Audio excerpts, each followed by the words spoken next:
કચ્છમાં પાકિસ્તાનથી સ્થળાંતર થયેલા હિન્દુઓના પુનર્વસન માટે સ્થપાયેલ એસઆરસીમાં 200 કરોડનું કૌભાંડ થયાનો આક્ષેપ સામે આવ્યો છે। ગાંધીધામના સિંધુ રિસેટલમેન્ટ કોર્પોરેશનના ડાયરેક્ટરો દ્વારા કરોડોનું કૌભાંડ આચરવામાં આવ્યું હોવાનો આક્ષેપ કરવામાં આવ્યો છે। તો હાલના એસઆરસીના જવાબદાર ડાયરેક્ટરો દ્વારા શેર હોલ્ડરોના ગેરકાયદેસર પુરાવા ઊભા કરી કૌભાંડ આચર્યાનું ગંભીર આક્ષેપ લાગ્યો છે। तो एसआरसी शेर होल्डरों समग्र कौभांड अंगे योग्य तपास थाय तेवी मांग करी है।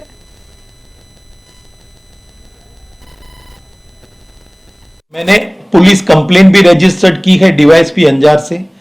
आज तक वो कोई कार्रवाई नहीं कर रहे हैं, कह रहे हैं कि हमारी कार्रवाई चालू है। जो फ्रॉड कर रहा है जतिन जोशी, वो लीगल हेयर दिखा रहा ही नहीं है। शेयर होल्डर की सिस्टर, उसकी बेटी, उसका बेटा नीस, 200 केस में एक ही पैटर्न और एक ही नोटरी के डॉक्यूमेंट्स हैं एनवी नकवी के।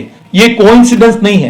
बॉम्बे में 4000 नोटरी हैं और एसआरसी के अंदर जो डॉक्यूमेंट आ रहे हैं एक ही नोटरी के आ रहे हैं कि एवं जे व्यक्ति साथे चोरी ठगी थई होय ए जो व्यक्तिगत अमने फरियाद करशे तो एमां अमे जे छे पोलीस केस करशुं अने एक केस अमारा पासे आव्यो तो अमे एनो केस आदि प्रोटेक्शन दाखल कर्यो छे।